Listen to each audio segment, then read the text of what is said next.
MEMS School Board and Manchester Select Board. Welcome everyone. Call the meeting order at 6:38. Can't hear you. Can't hear you. I'd like to call the meeting to order at 6:38. Welcome to the joint meeting tonight between both the MEMS School Board and Manchester Select Board.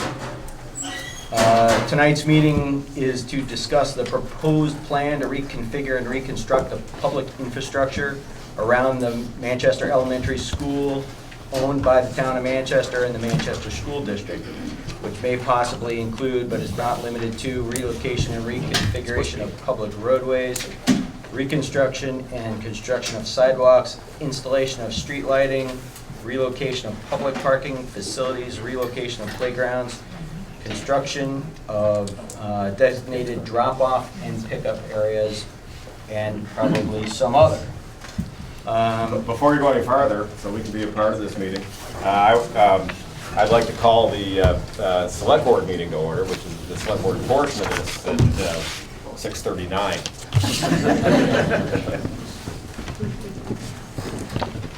So at this point, we have a few, we have PowerPoint presentation prepared, or John does, and Marty Nadler, principal of MEMS, has some statements to read as well. We're going to be sharing the PowerPoint. Everything is Okay. on the PowerPoint now. Very good. Okay, John, you're on. So we thought we'd bore you with one PowerPoint instead of two. I know a couple people have been to previous meetings. I'll try to talk up. I'm not a loud talker, but I'll talk as loud as I can. So I think we've been looking at this for probably, 15, 20 years, reconfiguring the front of the school. No. No,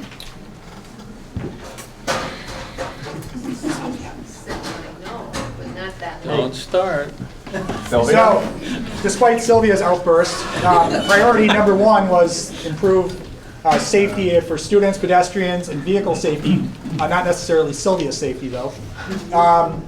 Improve the overall functionality and use of the properties owned by the school district and by the town of Manchester. So the town owns the roadway, the parking lot that's behind Rite Aid that's in disrepair, and the school owns, obviously, the school, field across, and then the properties behind. And also make the front of the school and the street look nicer. So we talked about that as streetscape, and then everybody knows the term landscaping, obviously. So I just sort of give you a little bit of a orientation here. This is Main Street here, Center Hill. This is Memorial Ave and School Street. This is the town parking lot here, right there. This is Rite Aid. This is the field across the street from the school, and this is the school property here with the bus drop-off here, and the parking lot would be back here a little bit. And just to confuse you, we rotated this 90 degrees. So this is Memorial Ave here, the field, the parking lot here. This is the teacher parking lot here, sort of this odd triangular shaped piece. The backfield, this is Bowen Field, and this is School Street here, and this is obviously MEMS. The playground facilities are back here, and then there's some over here as well, and then I think you guys moved that one, the swing set, but Yes. there used to be a swing set back here too, so sort of recess in a couple different locations. A little bit just real quick about the project. The town's been working with the school district. Principals here, assistant principals, the school nurse, Carol is here, Gary from facilities, and then the police department, the DPW, planning and zoning, Pauline Moore, the economic development person. And so far we've had 2 meetings, and a couple changes have actually come from that. The first change is originally the proposal had parking on the north side of the parcel across the street, and because of concerns from the School Street neighborhood, we moved it to the south part of the neighborhood, or of the property. And then the second one was the sidewalk in front of the school, which is already too narrow. We got a comment that it would be nice if we could have bikes and pedestrians on the sidewalk at the same time. And under standards, we need an 8-foot width to do that. So from Main Street all the way up to the path that connects with the rec, we've made that an 8-foot wide sidewalk. And part of it, actually go back, I got to get the state, they make us say this. Part of the study was funded by the state of Vermont. So this is where I hand the pointer over to Mr. Nadler. Hi. For those of you who don't know me, I'm Martin Nadler. I am the co-principal of MEMS. Welcome, thank you very much for attending. As John said, the primary reason that this project is being supported by the school district and by MEMS is for safety reasons, for safety of the students. For those of you who are familiar with the traffic that flows on Memorial Avenue in the morning and the students who go back and forth, you will know the issues. The first issue we'd like to talk about is the pedestrian concerns. John was talking about the fact that there are no sidewalks in some places, and the sidewalks that exist are below the appropriate size for what we need. There are no sidewalks on School Street at all for students who walk here along School Street from Bonnet Street. There is no pedestrian crossing at the intersection of School Street and Memorial Avenue. The existing crosswalk at Main Street has terrible visibility. For those of you who have ever come from Main Street onto Memorial or from Memorial back onto Main Street, it is virtually a blind spot. And you have traffic moving both ways, and to try to cross from the corner here, across the street towards Cilantro, you can take your life in your hands because you cannot see oncoming traffic coming from, I guess that would be the north, coming back into town. It is absolutely a blind spot with the cars parked right to the corner, and there's a piece of property that sticks out. So you have, on top of that, you have terrible visibility, you have a curve on Main Street, you have angled alignment, you have all kinds of different issues. The Memorial Avenue pedestrian concerns are numerous. The sidewalk on Memorial Avenue, there's a sidewalk only on one side. That's the side of the school. It is old, it is broken. The curb cuts do not meet legal responsibility. The sidewalk is too narrow. The crosswalks there's a crosswalk in mid-block, but unfortunately that crosswalk also is right where the traffic comes in and out. And it's a blind spot for a lot of cars because there's commercial traffic that's going in to park behind Rite Aid. There are cars that are going into that lot and coming back out of that lot. There are people making U-turns there. It's really a very dangerous area. There's no crosswalk at the intersection of the school and Memorial, where the curve is. The street lighting is terrible. Right now it gets dark at 4:30. And kids come to be picked up, and sometimes kids get picked up across the street, and they go to cross in the dark, and cars are coming. It is very, very hard to see, and there's no designated drop-off area. So cars just stop where they can to pick up kids, and it is really an ongoing danger. The roadway, the Memorial Area roadway concerns if you have a child here, or if you have been a student here, or if you had a child here, this is old news to you. The corner of School Street and Memorial Avenue is really not a corner. It is just a curve in the road, and people do not slow down to take that curve many times. They just come right around that curve. And if you're here in the morning, you will see that people stop their car at that curve, drop off their kids, and kids cross the street right at that curve. And there are cars going this way, from Memorial onto School Street because they think they're going to save time by bypassing the traffic circle. There are people coming along School Street back down to Memorial because they think they're going to bypass the traffic circle that way. There are parents who have dropped off their kids and then continue onto School Street, people coming on School Street, coming back this way. And there's traffic always flowing around that curve, and there are kids crossing the street at that curve, as well as parents who come here and drop the kids off outside the Fairpoint building, and they cross both School Street and Memorial Avenue trying to get to school, while all this traffic is moving back and forth. The pavement width it is a wide piece of road. It is a 2-lane road, and we have parents parking on both sides of the street, both going the wrong way. The speed bumps are there, which are so shallow they really don't slow anybody down. There's inadequate street parking. As I said, if you come here in the morning, if you know, this is two-way, so the other side of the street goes this way, but in the morning you will see virtually all the cars parked this way, except those cars that are parked this way, and as they try to leave, they do this, while kids are crossing the road. It is an accident waiting to happen. Additional Memorial Avenue concerns, what John referred to as streetscaping. It is minimal. The trees, these beautiful maple trees are unfortunately dying. They were planted, I think, when the building was built, probably in the 50s, and they're old, and you can see half of them, pieces of them have been cut off. They are slowly, and sometimes not so slowly, dying. The utility poles on Memorial Avenue are the only poles that we have where the lighting is, and the lighting is insufficient. The fence that's right here along School Street and turning the corner to Memorial Avenue, the fence by the field is old. It needs to be repaired or replaced. The road is graded poorly. It's crowned too high. There's too much flow that comes off the road. The drainage is bad, and there is no municipal sewers on School Street, so the water flow is poor. All right. It was a little smaller, sorry. I know it's hard. MEMS outdoor space concerns. We currently have two fields. We have the field across the street, which we play field hockey on, which is too small. It's supposed to be 50 by 100. It is 50 by 80, I believe. And then we have Bowen Field, which is the correct size. It is 50 by 100, but nobody wants to play on it because it's in such terrible shape. So, and the reason it's in terrible shape is because we use it not only for athletics, but we use it for recess.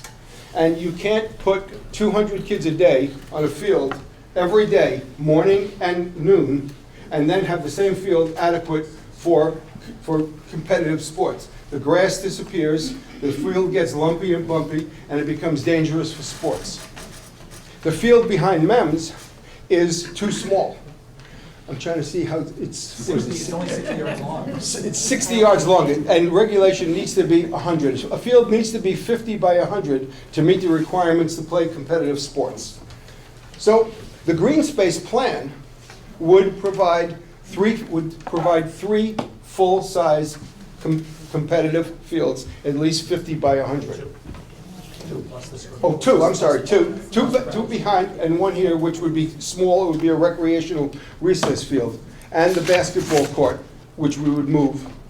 Right? And playground, an additional playground, and we'll show you the plan. The parking lot, you saw the picture of the parking lot in the back. You saw the plan, you saw the design. If you've ever parked back there, it is falling apart. It needs to be completely redone. It is full of holes. It needs to be regraded. It needs to be resurfaced, and it is probably too small.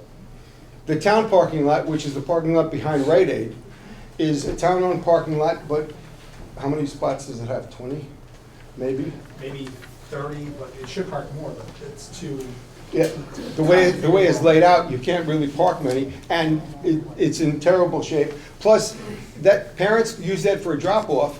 They drop off their kids. Kids then walk behind the cars to get back onto Memorial Avenue, and then cars back out. You know, they back out to try to get back onto the road, so they're backing out into the children. And then in the winter, when the snow is piled up, they pile up the snow right up next to the field. So it creates an even narrower space for the cars to back out into, exactly where the kids are walking. So that area is an area that is just unsafe at any time. It's even more unsafe in the winter. So you have these two parking lot areas, and it says historical Main Street may have inadequate parking, public parking. It certainly does. There's no public parking downtown, off-street parking to speak of, except this little lot back here. Okay, so here's the project overview. I think most of you have, or should, if you pick up one, right? Give you some idea of what you're looking at. This is MEMS. That will not change. This is Memorial Avenue. This is the new plan for Memorial Avenue. You notice it ends in a cul-de-sac. The cul-de-sac is in line with the main entrance to the building. The cul-de-sac has not only an area for cars, but it also has this area for drop-off of students. This would be a parking lot, a town parking lot used for the town and for MEMS.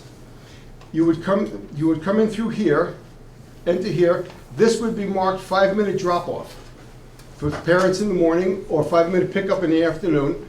There would be a fence here with gates, so students could be dropped off. They could walk along here. They could walk here, and they could enter the building, or they could go onto this playfield, and they would never have to cross a road. This would be the new parking lot. The old parking lot was here.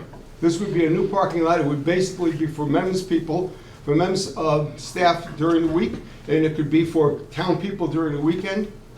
And this would be entered from School Street this way, and you would come right here along this road, and you would enter right here.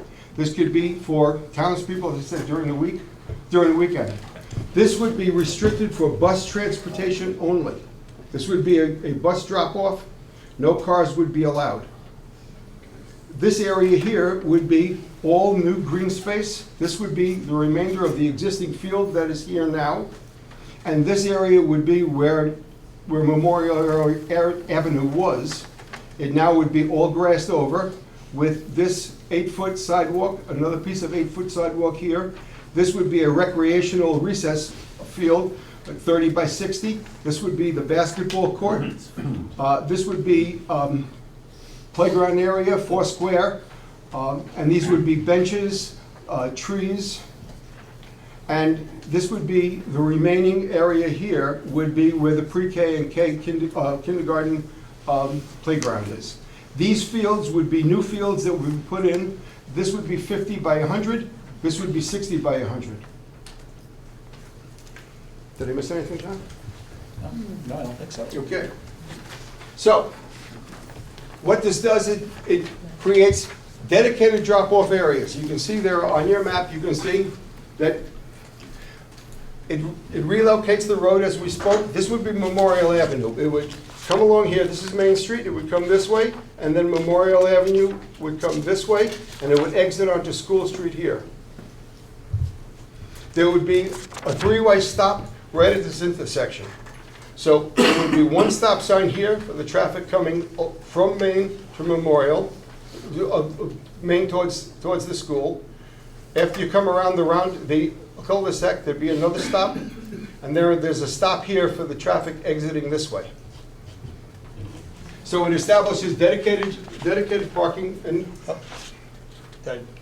No, Go sorry. forward? Okay, sorry. So there would be new crosswalks that I'm showing on here from School Street to Bonnet, where School Street crosses Bonnet. There'd be improved crosswalks at Main Street and Memorial, which is right here.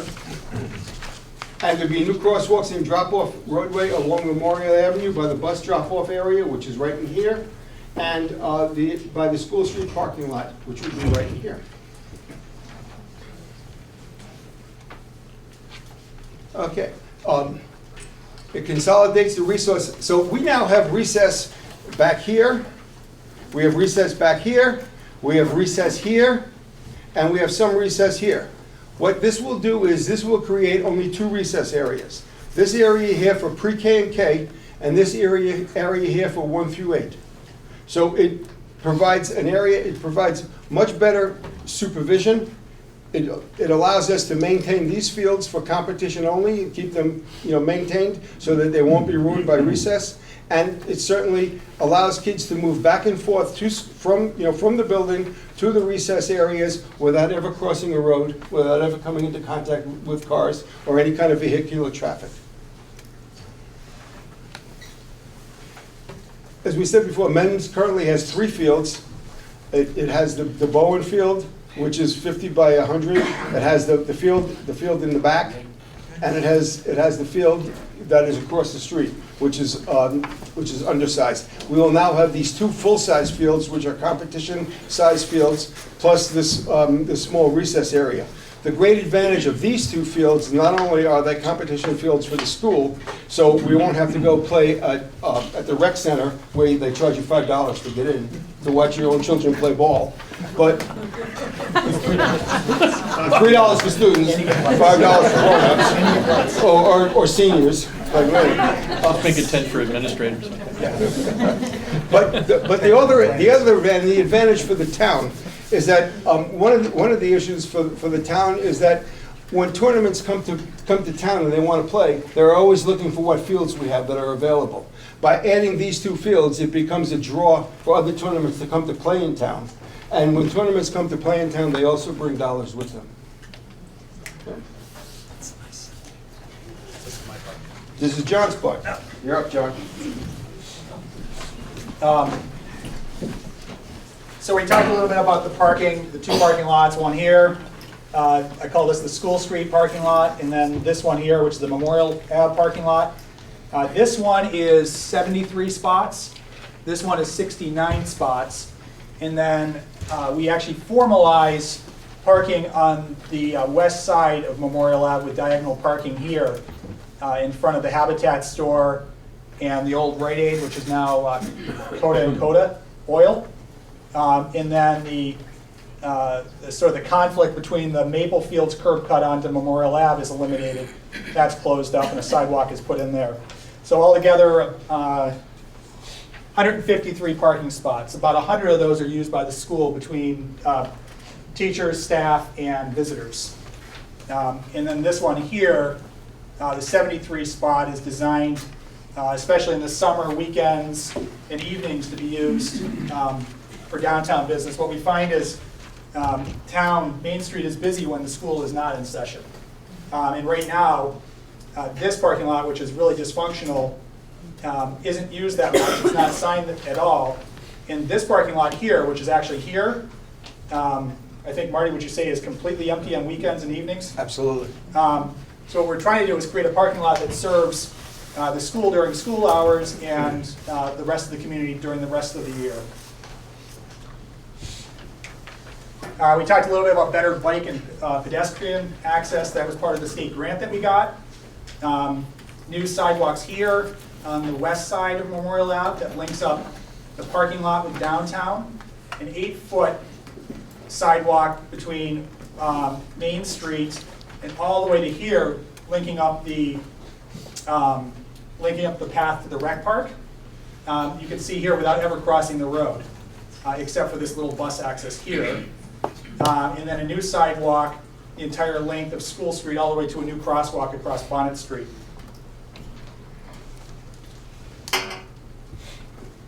Streetscape, the term for landscaping a road.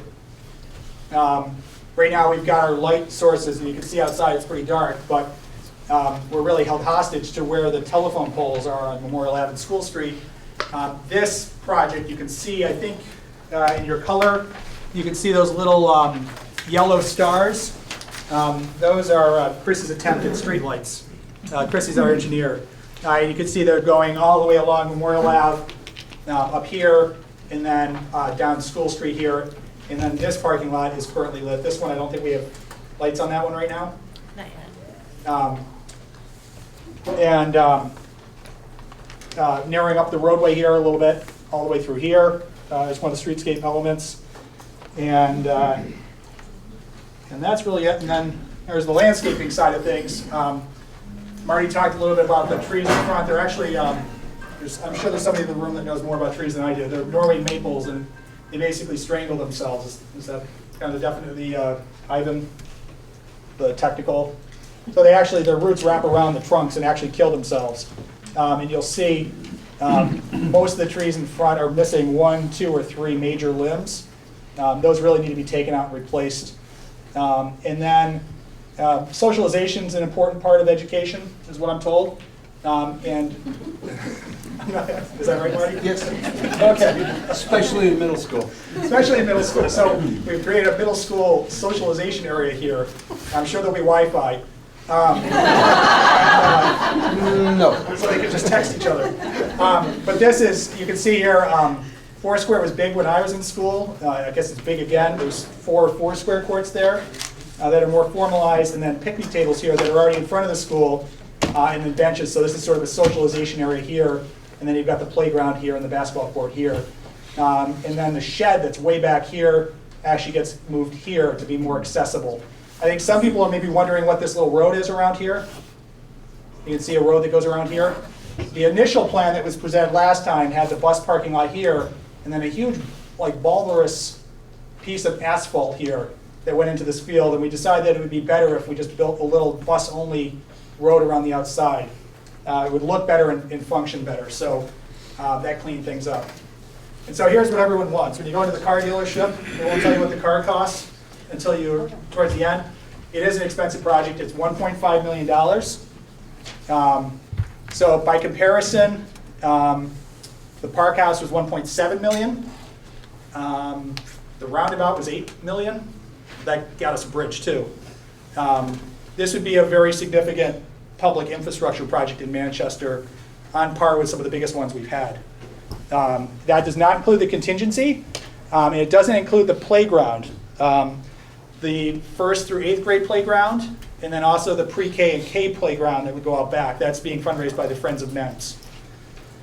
So, next slide. Here's how we pay for it. Here's a couple things that we've identified. A Better Connections grant is a new grant program, I think, Pauline, a newer one that talks about infrastructure for making downtowns viable. And that's up to $67,500. By making the parking lot out here, the one on the southern end of the field, by making that a park and ride lot, which the only requirement is putting up signs on Main Street that say it's a park and ride lot, that's $80,000, which is the better part of that parking lot.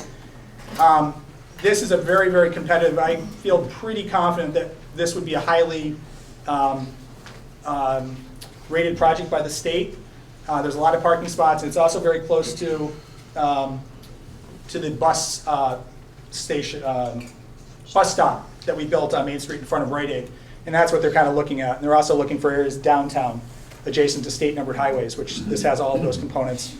The V-Trans Bicycle and Pedestrian Grant is one that we also got for Depot Street. That could pay for all the sidewalks under the Safe Routes to School program.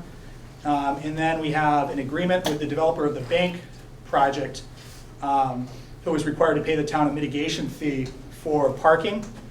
So there's some funds there, not too much. And then the parking lot that's behind Rite Aid is zoned commercial, and it's actually a valuable piece of property.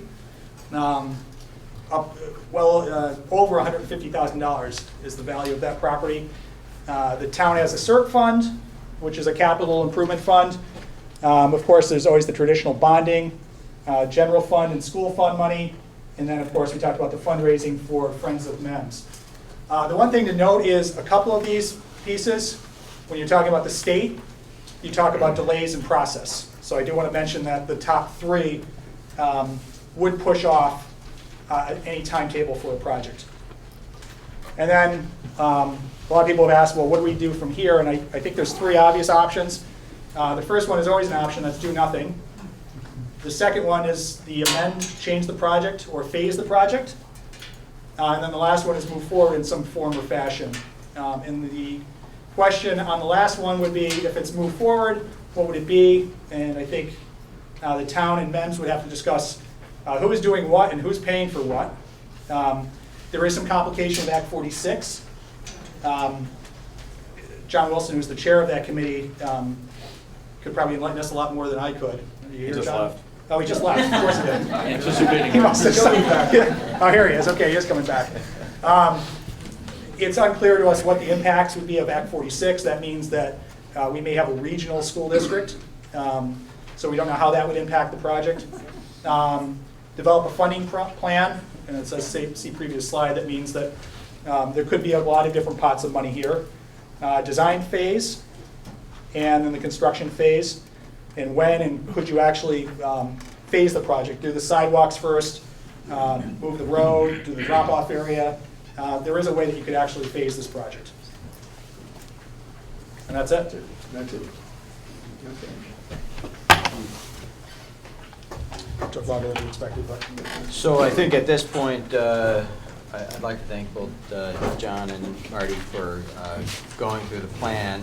Ivan, if you have any objections, maybe we open the floor up to public questions, comments at this point.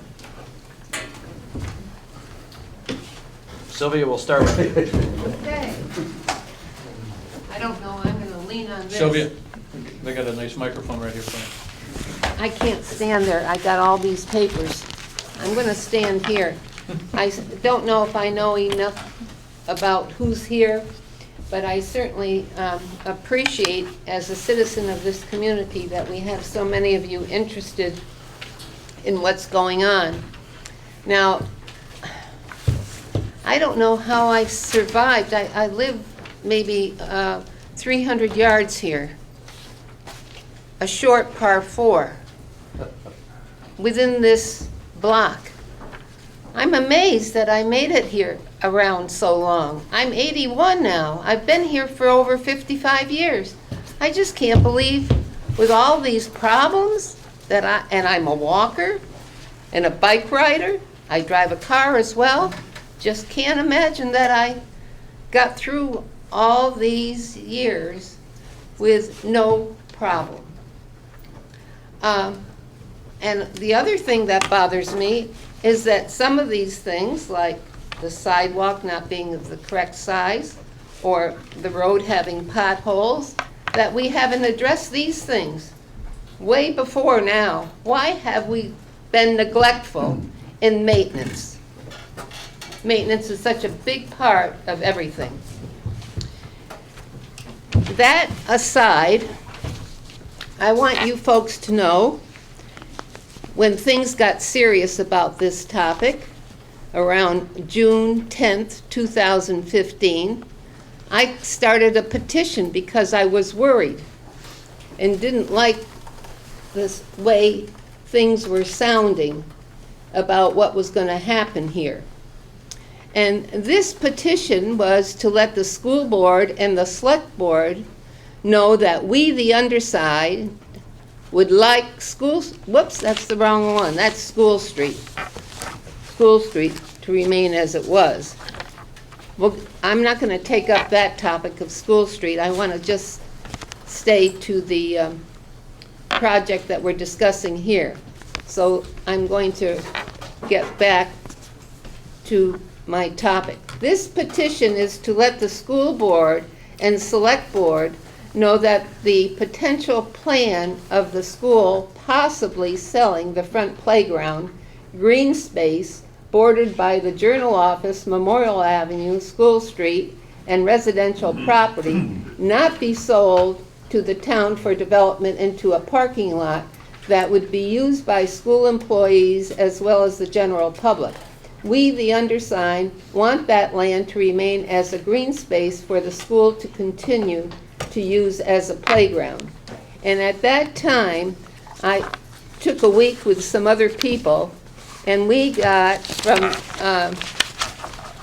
June 10th, 2015 to June 16th, 2015, that was 6 days, we got 186 signatures to let the school board and the select board know that we wanted that green space to remain a green space.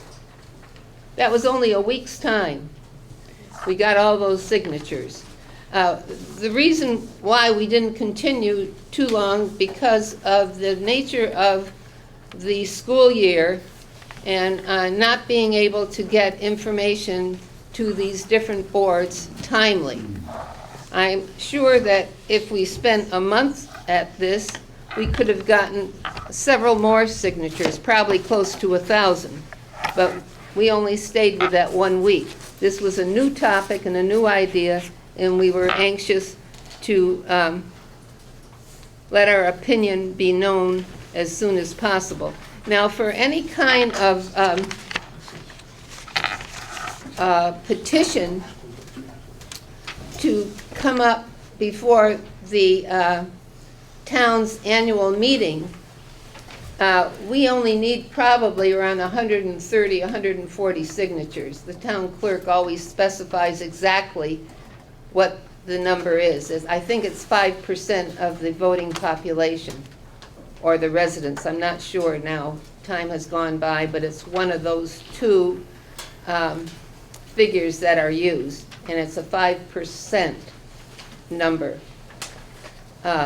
Anyway, I would hope that this topic would come before our annual town meeting, and it would be warned and voted by Australian ballot, not by hands, not by voice, not by paper ballot, but by Australian ballot. I think this topic is important enough to many people to come before the public that way. And hopefully, between now and town meeting time, we'll have enough information to be able to decide how we feel on this. Now, myself personally, to take everything into consideration at once is sort of difficult, because there's a lot of moving parts here, and they're all expensive. Nothing is going to come for nothing. Even if the state helps us out, or the federal government, or these other grants that are available, usually it's still money out of our pockets. We pay in. And to grab that money unnecessarily, I think, is a mistake. I think we all need to tighten our belts and use good common sense and judgment in how we spend our money and where we spend it. Personally, I feel that it's important for the children who go to school here to be able to look out and see the mountains and see the green space and breathe the good air. After all, they are kids, they are our kids, and they should have those advantages. I don't visualize a parking lot being a great picture when you're looking out of a school window for a kid. I have strong feelings about that. And here we're in Vermont, and the attraction for Vermont is our mountains, our space, our clean air. I am not, tell you the truth, for a lot of development, especially a lot of dense development. I want to see the open spaces, and I've been fortunate for most of my life to have that advantage. Sylvia, if I may, just to keep the meeting running, I know, I'll finish up in a minute. could you please let others have the opportunity to also comment? Right, I understand that. And so, in closing, I don't want to be disrespectful to the chairman of the school board and the select board by saying much more. But I think we should go slowly and take this entire amount of information that we got a few minutes ago in part and work on parts of it and not the whole of it. Another thing that I think is a simple solution, common sense solution, we have a sidewalk on Memorial Avenue. Parents don't have to drop their kids off over by Rite Aid. They can come in through Main Street, come Okay, Sylvia. onto Memorial Avenue, and the sidewalk is right there for drop-offs and pickups, and then they can leave by School Street. Thank you very much. Thank you. Yep, Ivan. Sylvia, relative to your procedural questions, relative to the process, before I get into that, I'd like to say, way back in the early years, Sylvia was my 7th and 8th grade math teacher on the other end of this hall, on the front side of the building, and I used to spend a lot of the time looking out the window in your class. But as far as the process goes, because of the way that our town meeting is structured by a vote of town meeting many years ago, even before I was on the board, which was a long time ago, town meeting decided that any questions would be decided on the floor, not by Australian ballot. And there's no good mechanism by which we could move this question to Australian ballot without having a previous town meeting make that decision. Having said that, if there's a bonding component, bonding is necessarily, by state statute, Australian ballot. So it's likely that this would be a bifurcated approach. Both would have to be, it would have to be both approved at town meeting on the floor, but also the funding for it would have to be approved by Australian ballot if there's a bonding component, and I'm sure there would be. So that just answers your question relative to process. Everything else? Legitimate comments? Thank you. Yes, I'd ask that you state your name so that they can be captured in the minutes as well. Okay, it's Brad Christensen, and the concern I have is being a parent at Maple Street and MEMS and Burton, is that the roundabout here, and it works at Burton, I think, because they're off on a side street. It works at Maple Street because they're at the end of a long road. And if anybody wants to check out what I mean, you can go there about 8, 10 in the morning and see everybody dropping off, and that fills up. So my concern is traffic backing out into where Maple Fields is, and Maple Fields is a dangerous spot to begin with without a roundabout and backing up with the traffic because there's several blind spots there. But that's basically my concern, is that's the only thing wrong. I love everything else. I love that the kids aren't going to have to touch the sidewalk and all that, but that's my only concern really, is at 8:30 in the morning, 8 o'clock in the morning, backing up into Route 7. And what you're referring to is the angle parking in front of the commercial buildings? No, just right here, just where you pull in. I think he's talking about the angle parking, the angle. Well, we pull in off I East think he's Side. talking about the Right general here. flow of traffic, and it's gonna back up. Yeah, right. So you may be backing out of these spaces. It's gonna back up. Traffic back up. Yeah.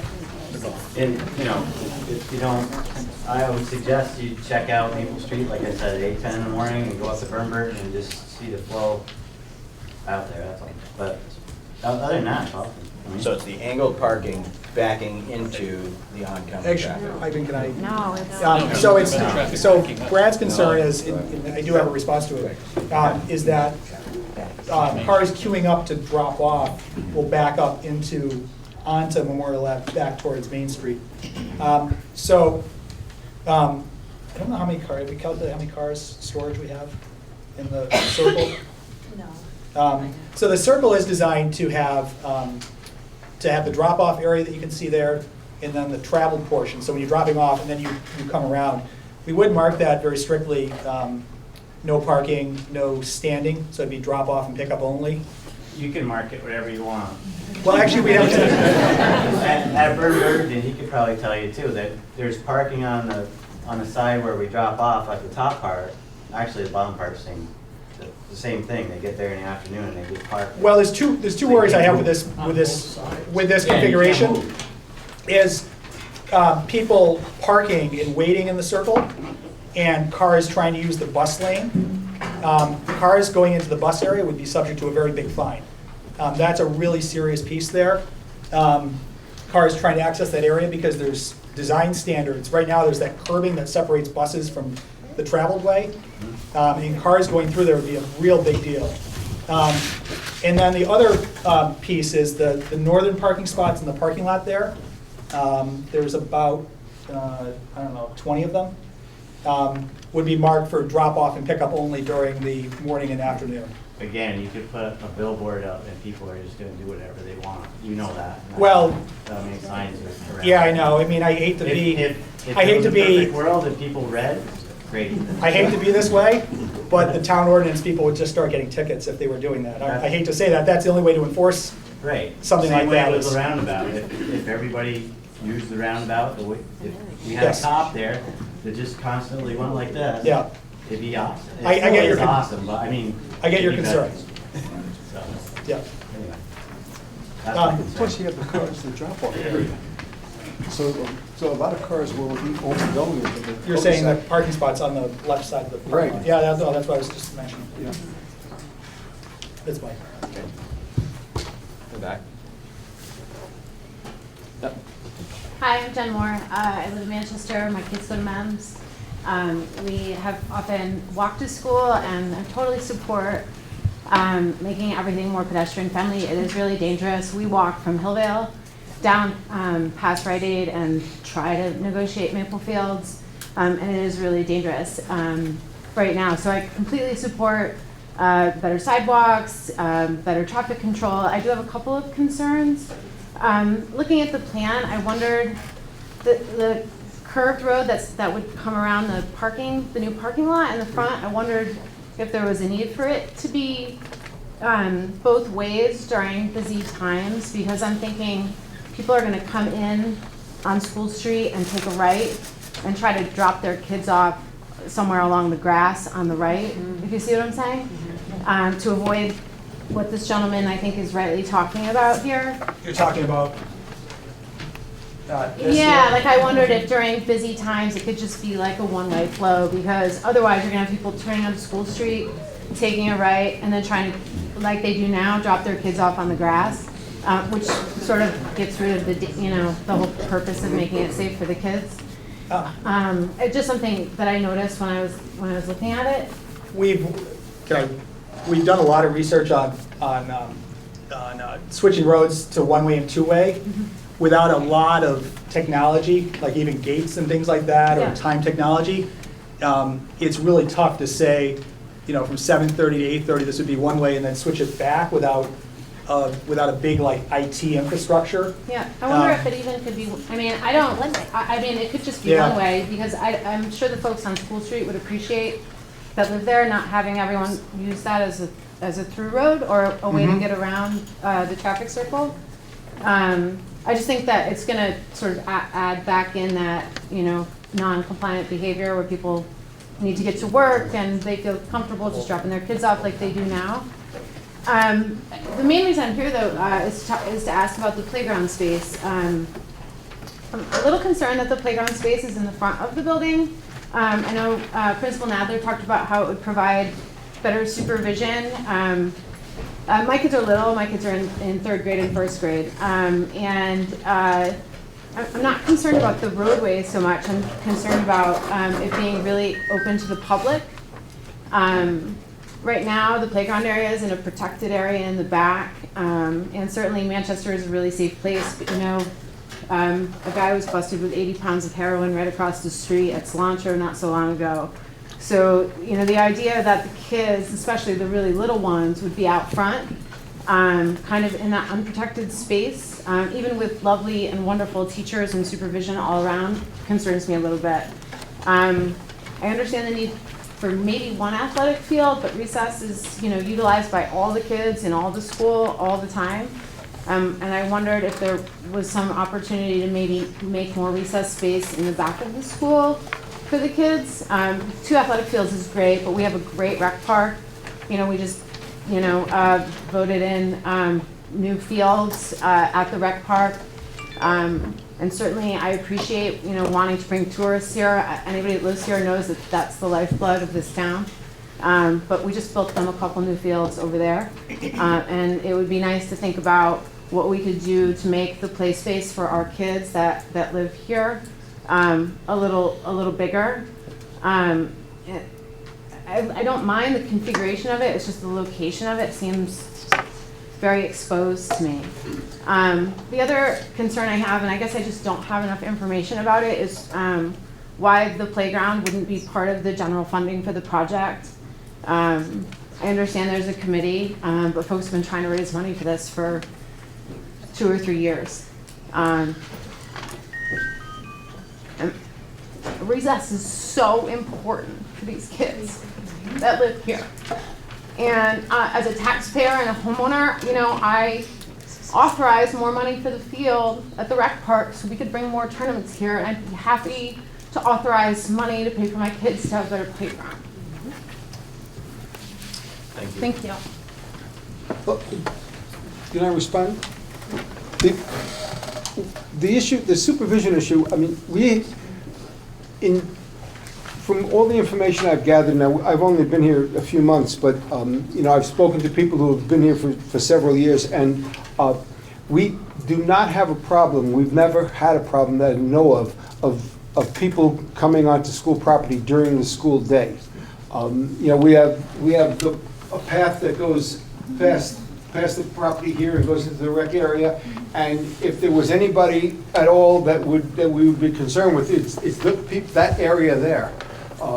You know, we have virtually no traffic at all coming in front of the building, except parents coming in and out during the school day. That would be the area I would be most concerned with, because that's the area that flows basically into the rec park, in an area that would be the hardest to supervise. And that area will no longer be a recreation area and a recess area for kids. That's the area that's the furthest away to see. It's the area that's the hardest area for us to manage. This area across the street is an area that nobody goes to during the school day except us.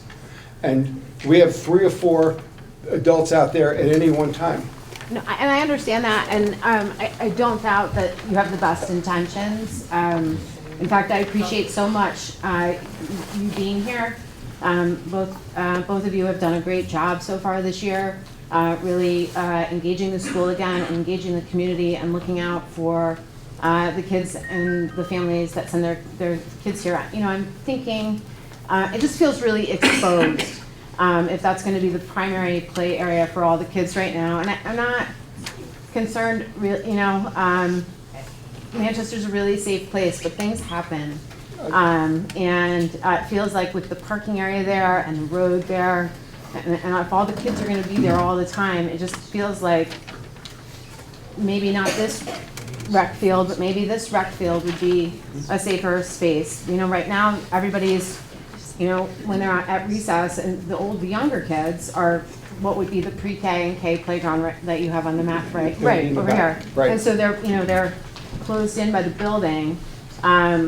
You know, and also, like, you know, there's runners, like there's kids that just take off. And I'm not really sure about what the fencing configuration is or should be, but it just seems really exposed to me, especially for the little kids. And by little, I mean, you know, elementary, you know, middle school.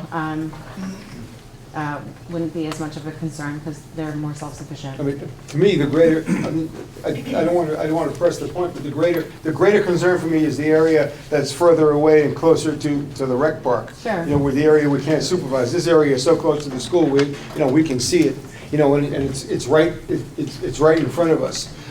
But you know, but I hear your concern. I think anytime we have kids outside, you know, safety is our first and second concern. Yeah, and I believe that wholeheartedly. I know that. I just I feel like there's a built-in safety opportunity by keeping them a little bit away from the public road and the Rite Aid and the main street that comes to and through town.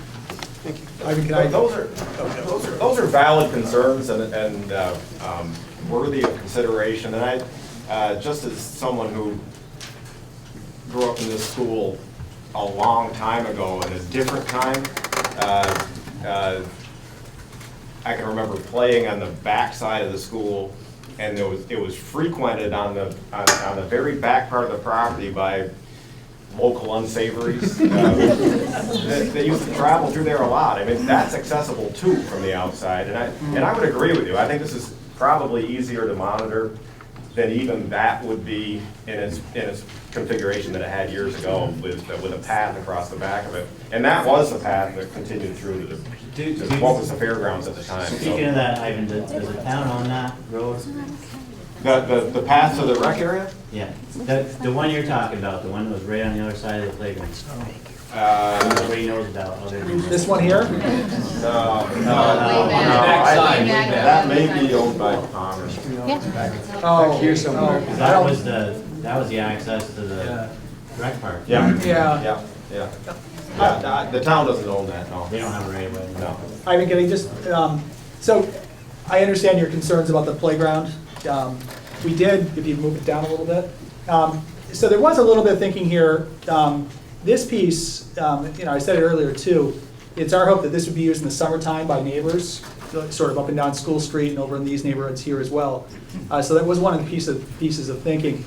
Getting down to 2 fields, I did coach the girls' soccer team this fall to a 500 record, I believe we had. We were on this backfield here that was 60 by 50, 60 by 40. And that was okay, we didn't have a large group. The boys were over here. They had a lot more boys, and then field hockey was here. Getting down to 2 fields is kind of what I thought would be a minimal. As far as the fields at the rec, the men's teams played all their home games there this year, which was great. They are used pretty much all week long and all weekend. So they are pretty booked up already. It is kind of like a bucket. If you put a hose in there, no matter how big the bucket is, it gets filled up eventually.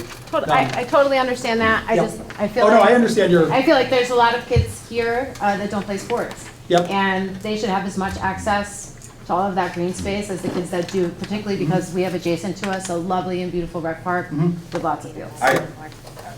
I appreciate your concerns and the conversation, but we can't have a conversation going back and forth. I think any questions or comments should be directed to the chair, and then he can find someone if he doesn't have the answer to respond to it. But we can't have conversations going back. I just want to follow up on the monetary piece, and if someone could talk a little bit to why the playground would not be included in the funding of this program, because that seems like a pretty key and essential thing for our kids. At the expense of, we're paying for parking lots, we should pay for a playground. I'll let Bill Dunzy speak to that. I'm Bill Drunzik, and I've been associated with Friends of MEMS since its inception back in 2004. And that organization has existed to raise money throughout the community to do things for MEMS that, let's say, is outside the scope of its normal budget. When the playground program was brought up, of course we were asked if we were willing to do this, and we said yes. But what's held us back is these issues of deciding what are the changes going to be around here, and where does this new playground fit into the overall program, and so on.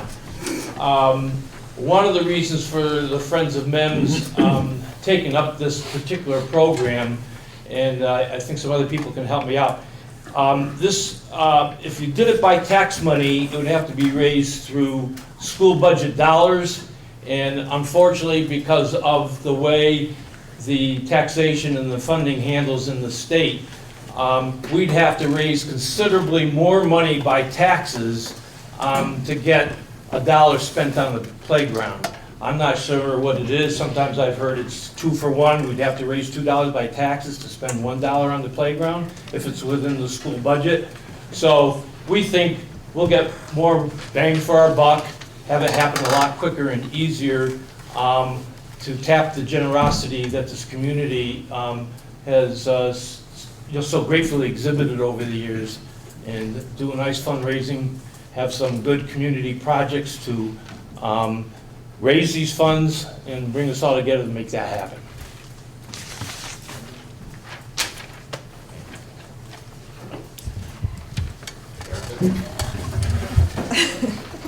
Hello, I'm Erica Deerstein, and I am currently the president of the PTO here at MEMS, and we have our fellow officers here with us as well. This is something that's been pretty much at the forefront for us this year. We all pick up our children every day, and there are near misses every day between cars and students.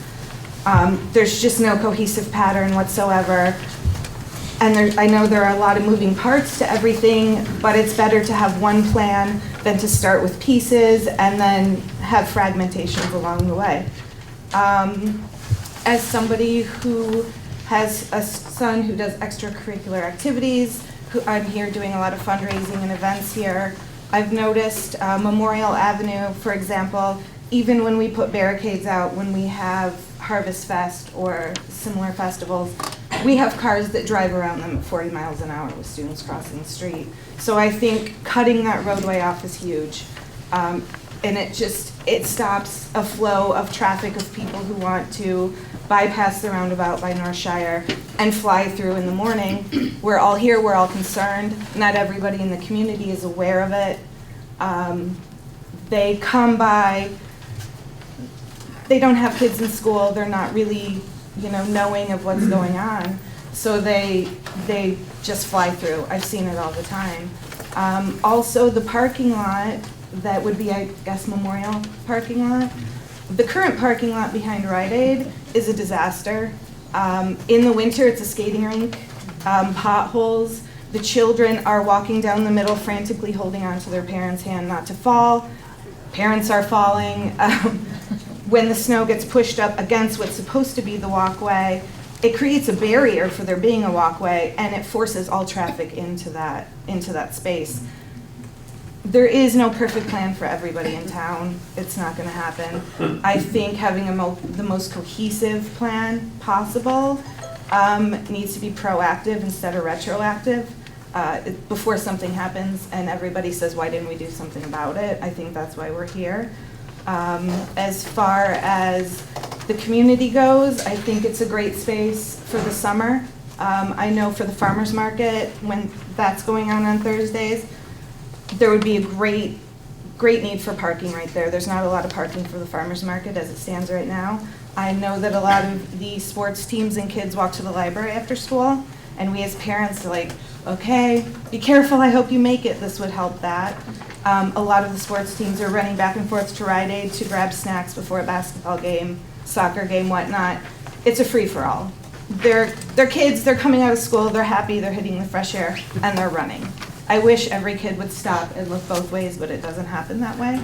So I think that having this in place with more lighting for after-school activities, I understand the concern definitely about having children feeling exposed, but I think there's a need for upgrading it, and it's new. Everybody gets used to it. I don't think they're any more exposed than they are at the moment. The younger kids are still in back where they're a little more corralled, if you will. And it's just, I think, imperative before an accident happens or before something happens to get something moving, because things need to be done, even if it's not this plan. There's a lot of things that need to be done, so why not bring it together in a cohesive plan? Nobody just threw this together yesterday. This has had a lot of planning, a lot of work has gone into the research for this, so I don't think that it'll make this end of town easier.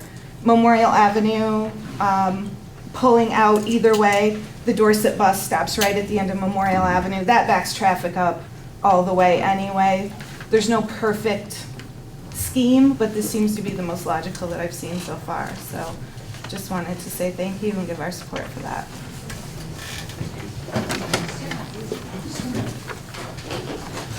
I'm Jen Favor, and my concern right now is there's no lights in the parking lot across from the cafeteria, and wondered if anything can be done until the plans for the Greenspace are finalized for the safety of everybody.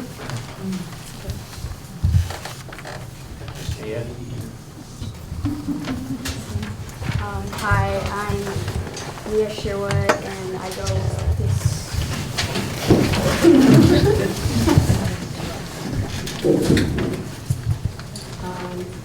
Hi, I'm Mia Sherwood, and I go to men's. And I wrote a speech about the playground here, and I would like to give you my concerns. To whom this may concern. How would you like the world's best playground right here at the school? I know I would love it. I'm writing in support of a new playground for Manchester Elementary Middle School. There are many good things about this school and many things I'm proud of, but on the other hand, we do need to fix our playgrounds. The playgrounds are old, dangerous, and broken. We had an assembly to learn about the different options, and then we voted our favorite choice. However, that was 2-3 years ago, and nothing has changed. One reason we need a new playground is our playground was built through 1996 and 1997, and it has had many years of wear and tear. In addition, we are limited to a basketball court and freshly painted foursquare lines. How do teachers expect any energy out of us if we can't even do anything for recess? If we got a new playground, the problem would be solved, because American Heart Association News affirms the science shows pretty clearly that taking those breaks in the day makes students better able to encode memory and learn and perform academically. There's a lot on the table in terms of child health, well-being, and academic success. This confirms how student health and academic success are linked. The MEMS playground is also really dangerous with many broken structures. According to the Center for Disease Control and Prevention, about 45% of playground injuries are severe fractures, internal injuries, concussions, dislocations, and amputations, along with the fact that the CDC says every year about 200,000 kids ages 14 and below require medical treatment from the playground. Furthermore, this proves we need a safe playground to keep everybody safe. Lastly, the playground structures are broken. For example, on the middle school playground, the swings have no swing switch. We're taken out. The playground structure is missing one of the bars that connects the structure together. This is not including the fact that the structure itself is entirely unstable. You could literally shake it and it will almost fall down. On the younger kids' playground, they're missing a whole bridge, and that could have really hurt somebody. Love to Know states, remember, frequent maintenance of playground equipment significantly reduces the chance that a child will be injured by play equipment. Similar to fall surfacing, this may not be something that occurs to many of us, but the same warrants attention. This concludes that if we got a new playground, we would be out of harm's way, and we wouldn't have to worry about a bar breaking or a bridge collapsing. I know MEMS doesn't exactly have the money right now to get a new playground, but we don't need it, because if this plan works out, then we will hopefully get a new playground. A playground is where a child learns his or her life lessons. It's where we learn how to socialize, where we practice our athleticism, and where we push ourselves to do better. It's where we can block out the world, block out reality, and be whatever we dream at night, whatever we think is, whatever motivates us. For that 30 minutes of our lives each day, we want to have the playground that allows us to get energy out, play with friends, and explore who we want to be. This is why we need a new playground. Thank you.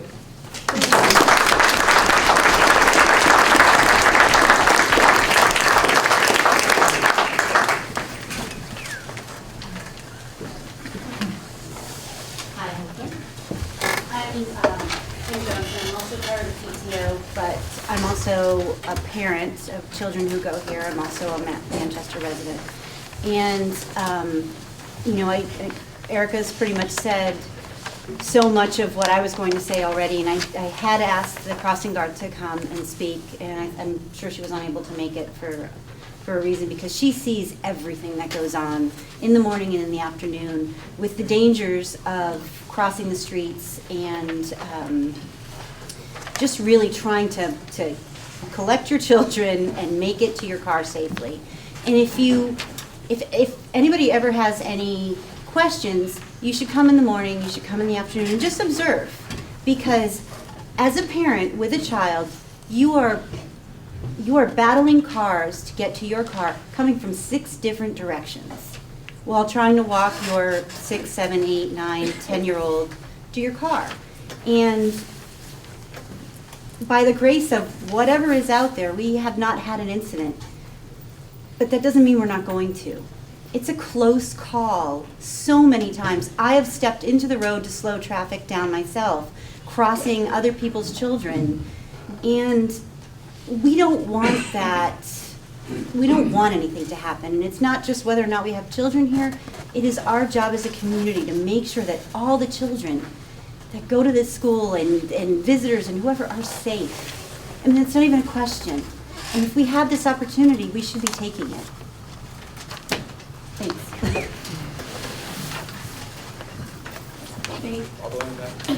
My name's Victoria Silsby, and I have a question for John Wilson. So I believe John O'Keefe, you asked John to speak about the funding of this and as it relates to Act 46. So I would be interested in, John, if you could add to that, because I'm not sure that there's anyone that doubts that this is an important project based on safety, but I would like to hear the information about funding.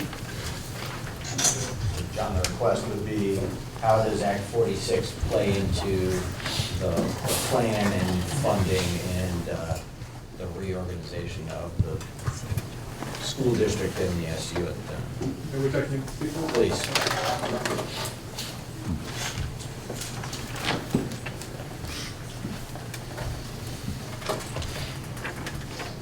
So without having to go into everything about the proposed merger, I will say that Act 46 encourages school districts to merge, right? And so you have new school districts, merged school district, and we're looking at merging potentially with Dorset, Mountain Towns Red, Sunderland, Danby, Mount Tabor. And so we would potentially become one school district. So what does that mean? That means we would have one budget and eventually one tax rate. And our timeline right now, we're sending a report to the state, that we're finalizing the report now. And we're going to send it to the state for them to approve, hopefully, in December. And then it will come back to you, the voters, in March, town meeting day. And it's up to the voters to approve the merger or not. And so if you guys approve the merger and the other necessary districts, that's Mountain Towns Red and Dorset, if they approve that merger as well, then that merger will go through and we'll have a new district. So the board up here, these lovely gentlemen here, and the board this will dissolve, okay? Sorry guys. Or Mount, maybe like that. So that will dissolve, but they won't dissolve until FY19. And so in that, what is going to happen on town meeting day, you'll have a ballot that will have the merger on it, whether you approve the merger or not. And then we'll have nominees for the election and for that new board. So there will be, if this merger goes through, there will be two boards, simultaneous boards. They'll have this board, and you'll have this other merged district board, will not have any authority, but they'll be doing a lot of transition work, like creating a budget. So why does this matter for the purposes here? It matters because if this budget that's coming up for the school board, if this merger goes through, will be the last budget that goes through this school board. If the merger goes through, you will have a new school board that's representative of all the districts I mentioned before. And so all the assets and the liabilities are put into one pot, essentially, and shared amongst that new school district. And so that's just an important consideration. So, I can't think of what the bonds payments are now currently, or what the assets and liabilities are off the top of my head. But if they are put into one pot, if Manchester increases their bond payments, for example, on the district-wide, then that may concern neighbors. Or they may do the same thing. Maybe a tragedy of the commons. We're not really sure what's going to happen. But it's just an important consideration for everyone here and for you guys up here as well. So I can answer any specific questions you may have, but I know it's very complicated, as far as what it looks like down the road. But the biggest thing to take away from it's one, that these separate districts become one district with one budget and eventually one tax rate. And you may, you could say, well, this is an argument against merging. I will say that there are some tax incentives involved that if we do not merge, will not be available to us, and will make such a project more difficult. Have you any questions? So if there was a new board formed, and this plan hadn't been decided upon, it would be this new board that would include non-Manchester board members that would either approve or disapprove, because some of this includes the sale of property to the town, like that parking lot possibly. So you'd be dealing with a different board. Exactly. But that's a board that manages an FY19 budget. And ideally, a project like this, FY18 or 17, late 17. and you guys are more versed on this, and Jackie will know, but if the sale of the property with the merger going through, that goes to the new district, correct?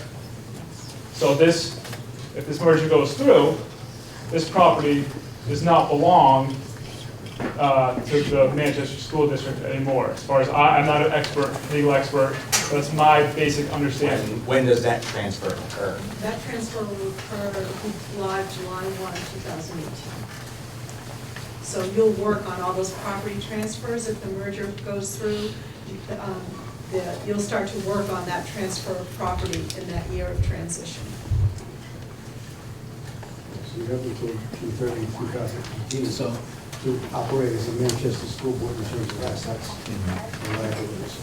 And I'm thinking too, as far as timeline, I got a little bit of a shiver when you said town meeting in March, because I just don't think that's feasible. I mean, we're wrapping up budgets. Manchester Board, I just worked with Marty and Irene this week. You'll be looking at that budget next week, and we'll have that wrapped up in early January. So that work is done. And that's the same on the municipal. Yeah, so I mean, I think this is a conversation that, yeah, could we look at that through this transition year? Absolutely, but it will probably require a special town meeting if we're gonna start to take a look at that. As far as time-wise, I just wanna be realistic with that. Can I just ask a follow-up question? So my understanding is we approve this project. So eventually, if we do merge as a unified district, then our friends and neighbors to the left and the right of us will also assume this debt. So it depends how it's paid for, my understanding is. If it's done through a bond, right, those bond payments will be assumed by that new merged district. If you do it all in one shot, which I don't imagine would happen, given there's not much in reserves, if anything, right? And so, yes, I think that's a fair way to put it. That if it's done, I imagine, unless there's another way besides a bond issuance, those bond payments would be shared, those liabilities would be shared amongst the new merged district. But again, this is not my wheelhouse. Brian? Yeah, you guys, John, you addressed that it would be about $1.5 million project. Two questions on that. What portion of that would be the school district's responsibility, and what portion would be the town's responsibility? And the other question is, you mentioned timing, that it could be done all at once or phased in. What's the time frame? How quickly could it be done, or phased in over what sort of time frame? You want to answer that? Please, yeah. So everybody knows that, that town money is cheaper than, everyone knows town money is cheaper than school money because of the way Act 60 works. So for those that don't know, I'm the tax collector. I collect the school tax. Then basically, not quite, but we send a ton of it to Montpelier and then cut some checks to the Manchester School District. It's about 50-50. I mean, it fluctuates, but so when we tax on the school side, we're actually taxing twice, for another district and for our own district. On the town side, 100% of the money that we tax, the town being the select board and town manager, 100% of the money that we tax, the town keeps. So it doesn't take Wall Street to figure out, okay, it's a lot cheaper for the town to do it. I think there are some things that would be, I don't know if Jackie has any input on this, but there's some things that the State Department's taxes may chuckle at if we actually have the town pay for it versus the school, like the playground might be one piece. So I'm not quite sure what the split would be, but I think everybody up here knows that town money is cheaper. I hate to use that word, but it's just more efficient for taxpayers. As far as phasing the project, if anything's going to happen in front of the school, I think one of the key elements is this has to happen. There is some engineering challenges here as far as a retaining wall here, not a huge one, but there is some slope issues here. So would you agree, Chrissy, that you'd have to get the road away from the school before you could do anything here? There are a couple things that I should note. This parking lot here is no gem. This one, or this one here, is even less of a gem. This actually used to be a basketball court many years ago. The town basketball court, I guess. They're the same hoops, by the way, they're over there. Oh, over here. I know those ones over here are kind of old. They used to save money back in the day. That's right. This one here, I think Jeff gave me a number of 75,000. Would that be a reasonable number to pay? To pave this. So you have $75,000 here in the next couple of years to pave this, and then reconstruction of this. We talked about the drainage issues here that are really bad. Water comes off of the radiator roof here.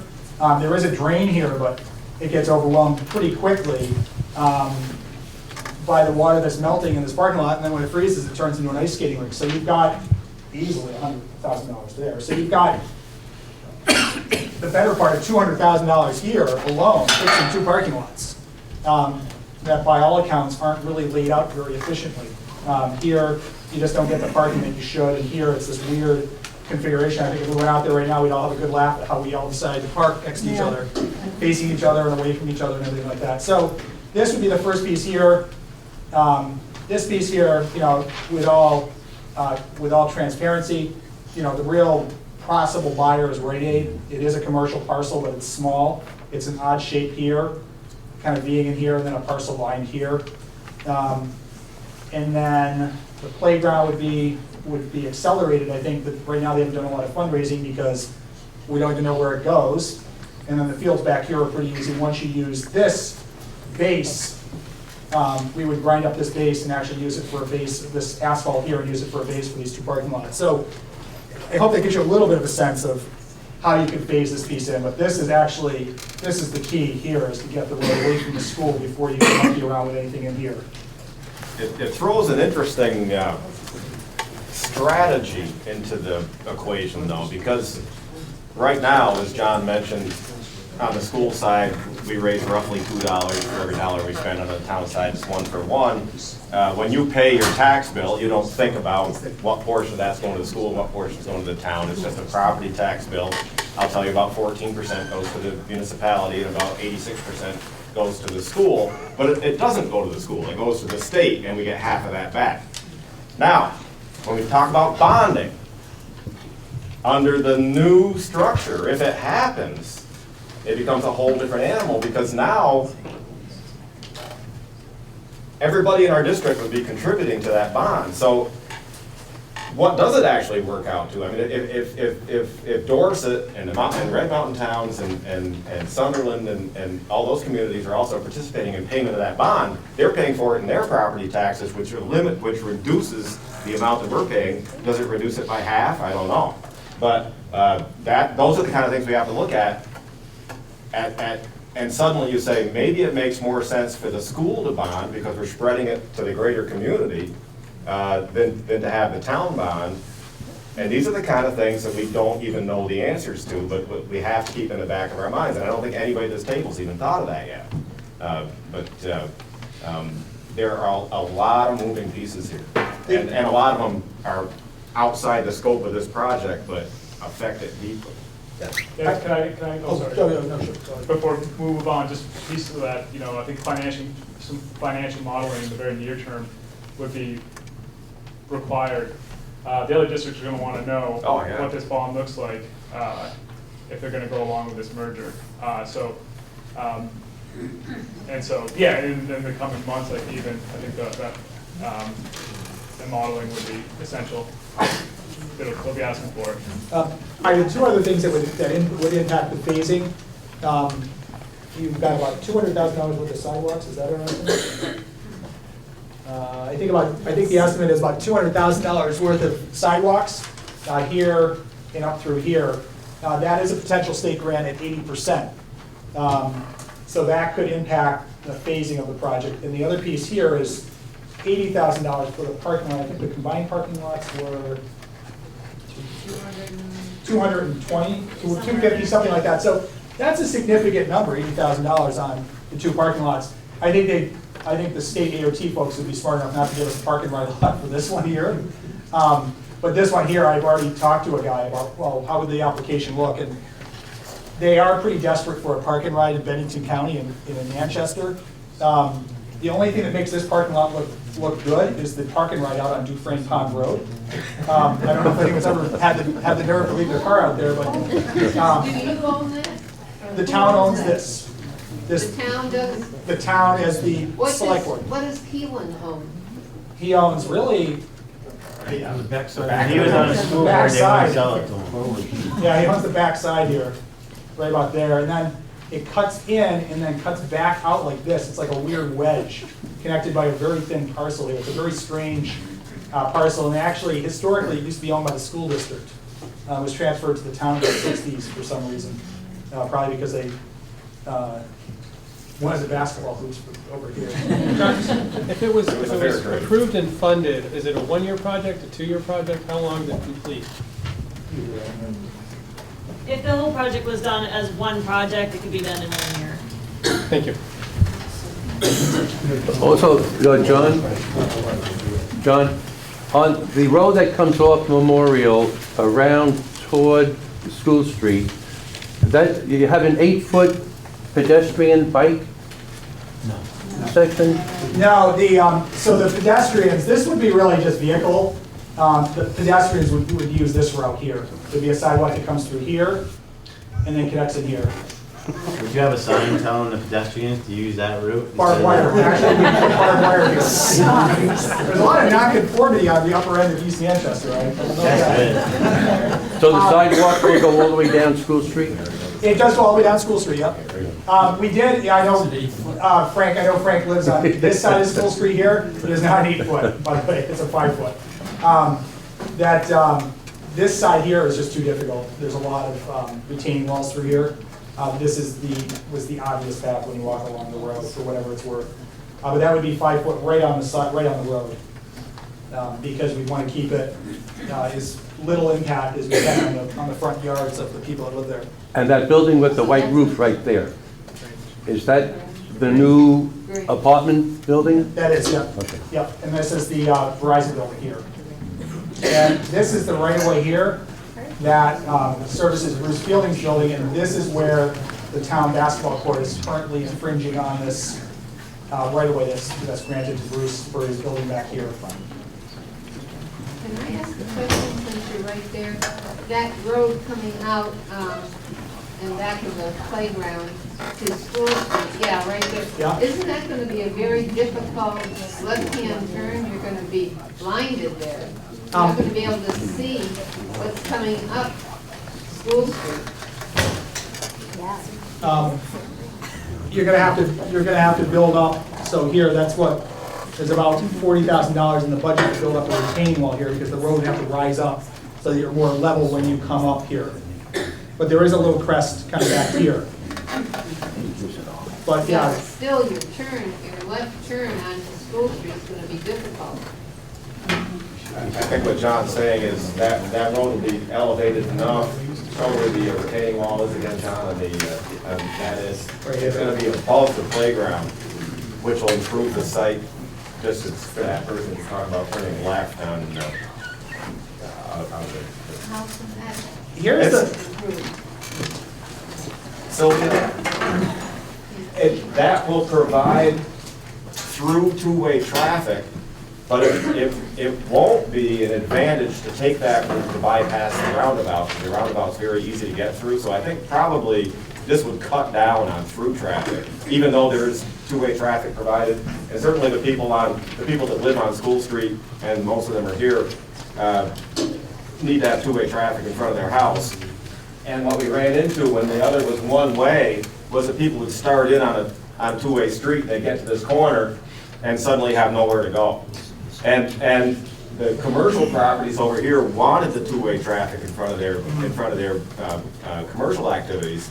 And this would provide that two-way traffic, but it would no longer be advantageous to use it as a shortcut, because it's, even though it's really not any longer, if you do the geometrics, it's got several more I'm turns. not worried about that. I'm worried about big trucks coming in to use it because they're going to service. Well, it would be close to big They're going to have to. we've had a discussion, so let me just comment a little bit about traffic here and give you, first one is, I think we'd actually probably post this for large trucks. We don't want large trucks coming through here. Currently, they can. I think But how are they going to? we'd have local delivery only. It would probably be through here and drop off here. But the other piece is, right now, for example, when I go through the roundabout, I come up through here, I drop my kids off here, they run across the road, and then I continue this way. I would be coming in this way now. You're gonna have a lot more traffic on Memorial Ave with a better intersection here, but you're not gonna have these people coming and leaving School Street this way. I think you're actually gonna see less traffic on School Street. And I think if you were to do this, I think you'd have to ban through trucks on these roads. Now, Brad will say, how you know, they'll just drive through here anyways. Yeah, Yep, in the back. Hi, my name is Jamie Kunish. I have 2 kids that go to school here, and everybody keeps saying, oh, well, I can't believe something hasn't happened yet. Well, my car was hit in the parking lot while I was dropping my kids off. I've witnessed another car accident in there. So cars are being hit all the time here. Little fender benders as we speak. So this is definitely needed. And Sylvia, just to let you know though, because I live right here also, you walk in the middle of the road when you walk. Which is truly amazing, and it so many it's because there's terrible. But if there was a sidewalk, you might walk on the sidewalk. You need a sidewalk. There should be a sign. Keep right. Sylvia walking.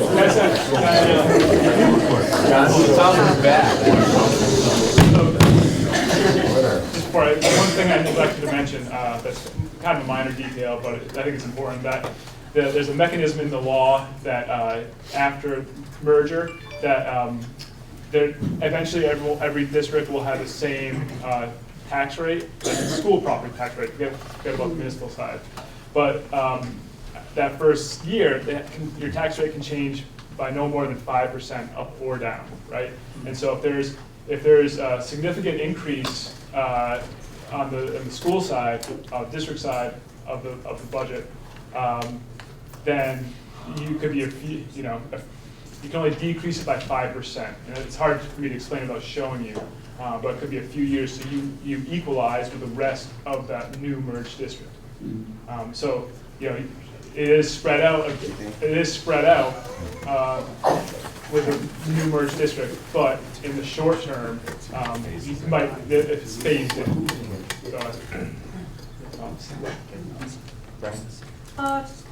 Fran Marino, teacher and resident of Manchester.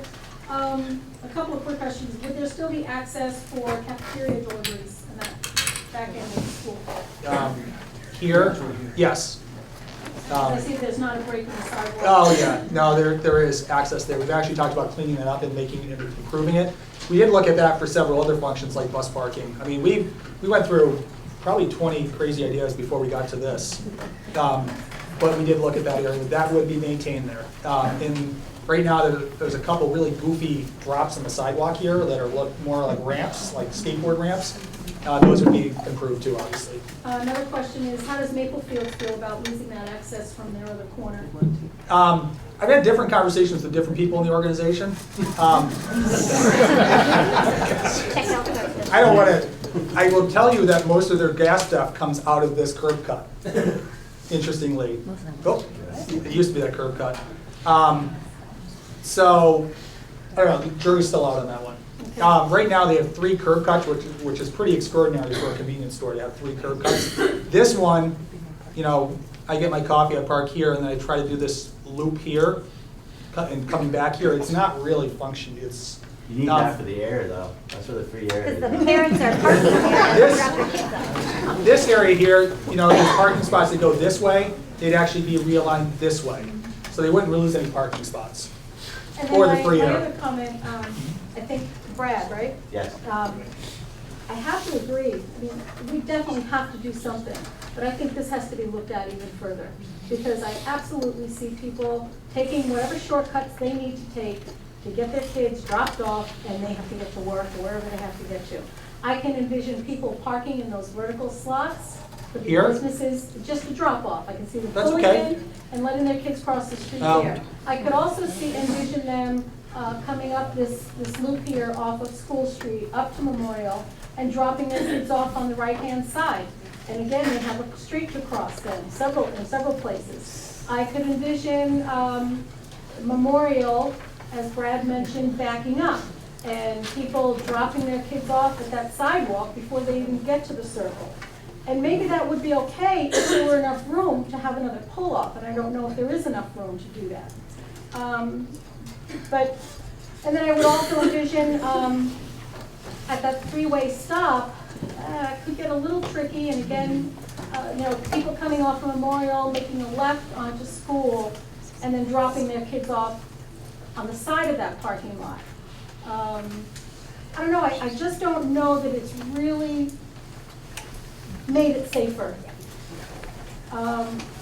It has absolute potential, but I think a few more things need to be looked at very carefully, because they are not going to do as we think it looks wonderful on paper and in pictures. It's just... You have, can I just respond real quick? You've got very limited property here. We've looked at it about, with probably upwards of 20, 25 people. There's not that many ways that you can rearrange the deck furniture. Could there be less parking in this second lot here? This one? Make that smaller and make more of a drop-off coming around that circle so that they can go almost all the way around and drop off. That's possible. That allows for more cars to come through there. Here's the... we're following that, what she just said. Make that a closed off, curved off. Do exactly what she just said. Come off of that like an exit, and go right out that way. This way? Go, keep on your pointer. Now go towards the green. One way. And how many parking spaces do we currently have in that old lot in the corner? With this one? No, way in the back. Oh, here? Teacher's lot. The current lot. Well, this lot. This one back here, about 80. About 80. So do we really need to, do we need to get that many more spaces? Are we doing that lot over here so that the town has a lot? Well, we have a lot here. What we're trying to do is use our assets more wisely. But if we cut some of that, we can somehow be able to reconfigure so that there's more drop-offs. Could the drop-offs even continue around, the right and make that parking lot smaller, and now kids are walking still in green space, they're walking across the grass. Or do we need that many new parking spaces? I don't think so. The only time really is, when we have, here at school, when we have our professional development days, and the entire district is here for one day for a meeting. Or, of course, the so well-attended concerts. We need lots of parking for those, too. But other than that, it seems like we should use more of that space to figure out how to get those kids into school We would need safely. 30 of those spaces every day. We need about 100 spaces every day. Why it's not, There's 69 spaces in that new lot. Here. but the one in the back, oh, right. Plus you have these spots here too. My engineer tells me that if you extend this around, you're only going to gain about 3 drop-off locations.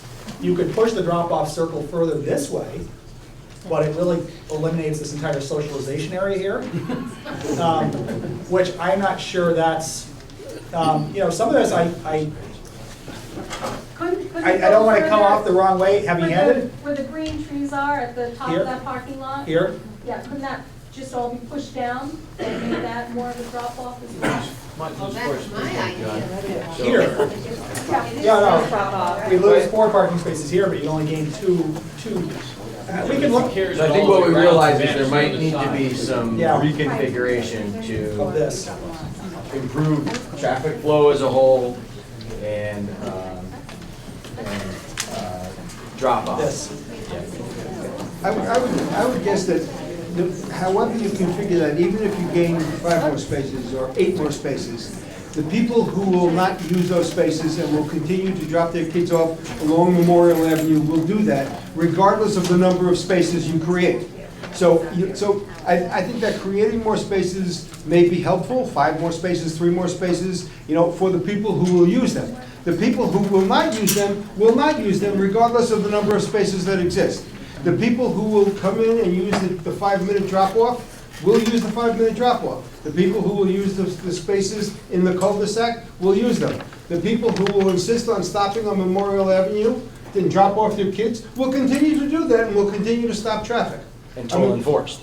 But, yeah, unless the police are there to enforce it. You know, you can I think you can never make a perfect plan that will solve every problem, that addresses every issue, that every person who doesn't want to do the right thing will have to do it. Unless you have a policeman there every day issuing significantly large fines until it becomes so prohibitively expensive to do the wrong thing that they will stop doing it. I guess I would just add to what Marty's saying, that this gives me the opportunity to have a safe way to drop my student off. If I choose not to drop my student off in a safe manner, you know, you can't stop everybody from how We they. can do that now. But that creates an unsafe But right situation now, I guess for I, others trying to right take now, that I don't body. feel that I have a safe place for dropping off my student. Okay. Thank you. My name is Kathy Boudreau, and I'm in the back, and I can't be that loud, so I'm going to use the microphone. A couple of things. I have had 3 children come through this school. I was on the PTO. I supported every new initiative that came. I fundraised. I fought for the parking lot. I fought for safety. It's been an issue since my kids were walking down School Street. And I fought hard, and nothing happened. So the practical part of me, I've said it before, you all have heard it before, tomorrow we could make a free impact on the safety of the children in this school by making this a one-way street. I know traffic, the speed they pick up. So you throw something out there, you put some barriers out there. We don't need to wait for a $1.5 million project to come to fruition before we increase the safety for our children. We have the power to do it now. So that's the first thing I would like to say again. The other thing is, I agree we need new playgrounds. We need a safe place to drop our kids off.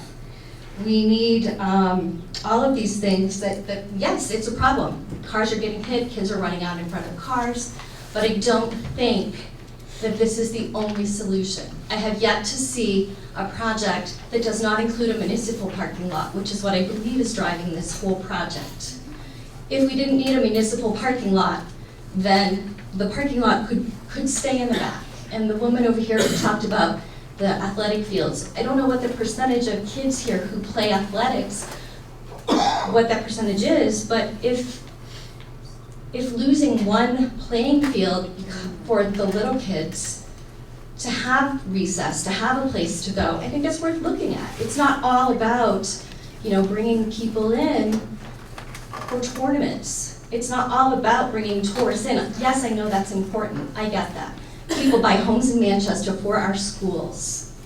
And Manchester, years ago, we did a great job when we put up, I'm sorry, I'm really nervous talking in public. When we put up all those outlet stores, the parking was behind them. So when people walked through our town, it felt like a quaint little town. We want to make this a walking, biking destination. But all I see in recent changes is parking that's in front of buildings. Taconic, parking in front of it. The new place that's going up, the parking's going to be in front of it. So what's happening is we have one little block that's going to be quaint and cute, and is that going to be enough to continue getting people to come to our lovely community where we all want our children to be safe? That's all I have to say.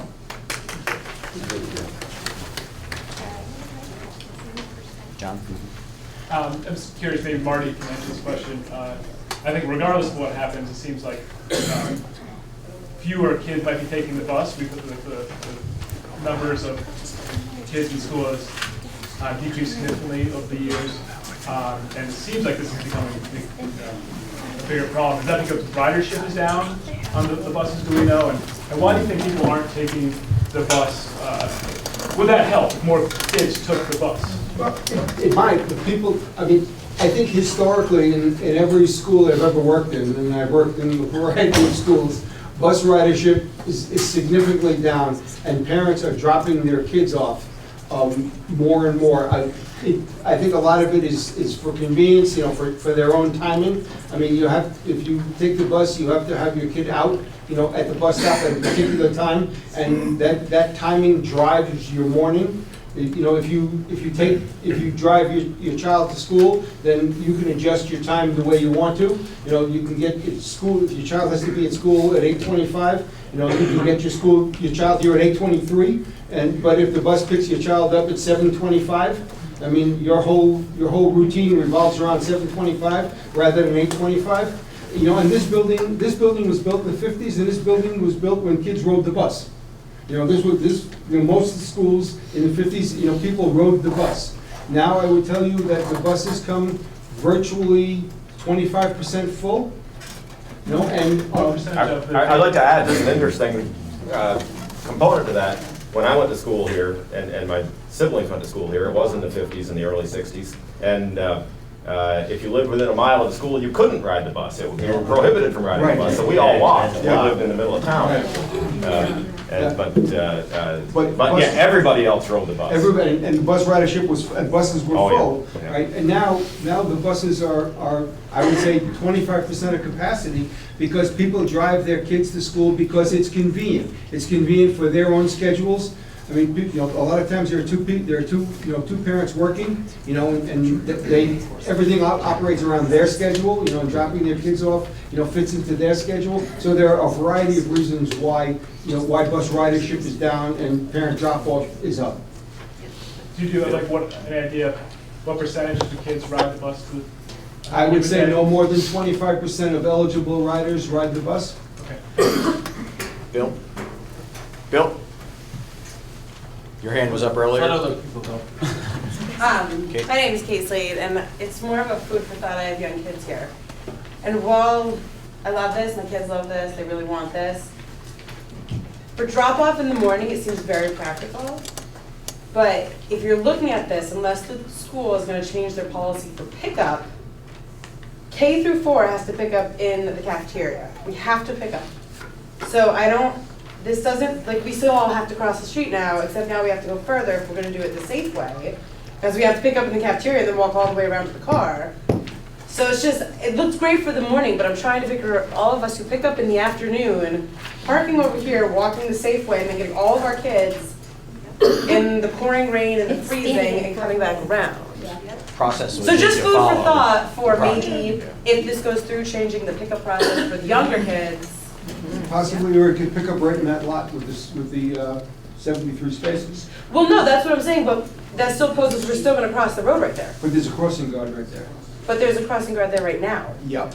Right. That's just. But there It's is just food for thought. not a lot for 73 spaces. Is she there at 3:30 or 3? Actually, she doesn't stand there in the afternoon. We could get a crossing guard there in the afternoon. That would make sense. Do you think we could get an awning to stand under? Yeah, I second that. I totally Maybe a agree. heated one. I mean, it looks great, it's just food for Oh, yeah, well, I thought. could get there with a large umbrella. I'm Suzanne Moore. I'm a mom of 2 boys at MEMS, and I do pick up every day. And I drop my kids off and pick them up because it is more convenient. I also like to, I like to be around the school. I like to know what's going on. I like to see the other parents and the other kids and see who my kids socialize with and encourage that. As someone who does pick up and drop off every day, I really appreciate the work that has gone into this plan and the concerns that are being voiced by other moms that are here. I share. You know, I've seen, as Jamie said, you know, fender benders. I've seen older, you know, grandparents who've been picking up, slipping and falling in parking lots that are too icy, and you know, in this scenario, they could probably just drive up and pick up their kids. If this isn't the perfect plan, then I don't think the perfect plan exists, because as Mr. Nadler says, you know, people who are going to break the law or make unsafe choices are going to make unsafe choices. But for those of us who want a safe opportunity to drop off and pick up our kids, I think this is a really good plan. It may not be the perfect one, but nothing is ever going to be perfect. And I hope that we as a community will put creating a safe opportunity for pickup and drop off for our kids ahead of other concerns that people may have. I also want to point out that, you know, in terms of the way this looks for people coming into the community, the woman who just voiced her concern about, you know, having the parking lot out front, I actually think having the playground and having the field and having the basketball court, when people come to this community and don't know it, I think that's a very friendly and welcoming foot to put forward.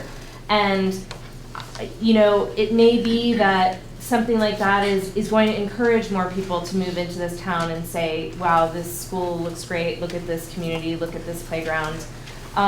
So I think, you know, there's two sides of every coin, right? But I just wanted to share my thoughts and say I really hope that if it's not this plan, it's something very similar that goes through to create a safer pick-up and drop-off environment for our kids. Hi, I'm Bernie Nico, I'm Kathy's. I've been out of our school for about the last 15 years or so. I think we all agree that safety of the kids is primary. Nobody's going to argue with that.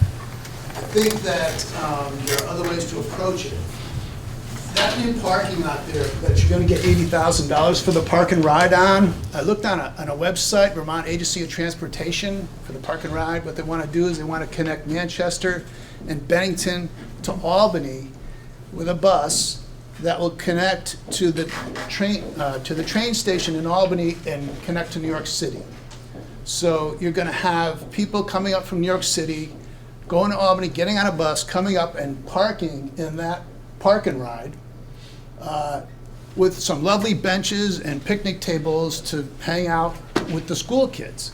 It doesn't make any sense to me. If you want the kids to be safe, instead of having them three sides on a road on three sides in a place where hundreds of kids are going to be, put them in the back of the school, keep the field that you have. I agree with the cul-de-sac, that's a great idea, but to have people from New York City coming up and parking and riding next to the kids with the park, it makes no sense to me, I'm sorry. They're taking a bus, they're not having to park their car. Right, taking the bus and not parking. And nobody's allowed on school property during the school day. If they're taking a bus from Albany, they won't have a vehicle. So I think, yep. So I think 8:30, we've heard pretty much all sides. Ivan, next steps?